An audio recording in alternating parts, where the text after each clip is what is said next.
இல்லத்தில் அதிமுக பொதுச் செயலாளர் EPS உடன் அன்புமணி ஆதரவு MLA சந்திப்பு நிகழ்ந்திருக்கிறது. இது தொடர்பான கூடுதல் விவரங்களை நம்முடைய சேலம் செய்தியாளர் கோகுலிடம் கேட்கலாம்.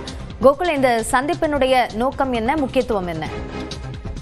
சேலம் சூரமங்கலம் பகுதியில் இருக்கக்கூடிய நெடுஞ்சாலை நகர் பகுதியில் இருக்கும் அதிமுக பொதுச் செயலாளர் எடப்பாடி பழனிசாமி அவரது இல்லத்தில் இருந்தார். அப்பொழுது பாமக சட்டமன்ற உறுப்பினர், சேலம் மேட்டூர் சட்டமன்ற உறுப்பினரும் அன்புமணி ஆதரவாளருமான சதாசிவம் நெடுஞ்சாலை நகருக்கு வந்திருந்து அதிமுக பொதுச் செயலாளர் எடப்பாடி பழனிசாமியுடன் சில நிமிடங்கள் சந்திப்பு ஆனது நடைபெற்றது.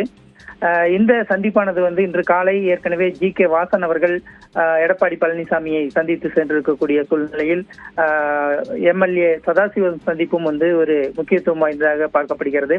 ஆனால் இதனை தொடர்ந்து அவர் சிறிது நேரத்திலேயே சந்தித்து சென்ற பின்னர் அவர் ஒரு கோவில் கும்பாபிஷேக அழைப்புதல் கொடுப்பதற்காக வந்ததாக தகவல்கள் வெளியாகி இருக்கிறது.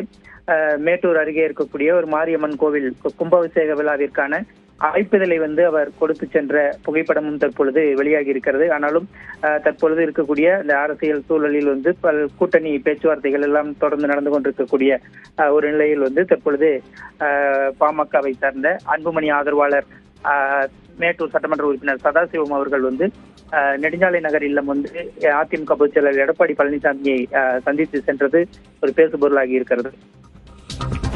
விவரங்களுக்கு நன்றி கோகுல்.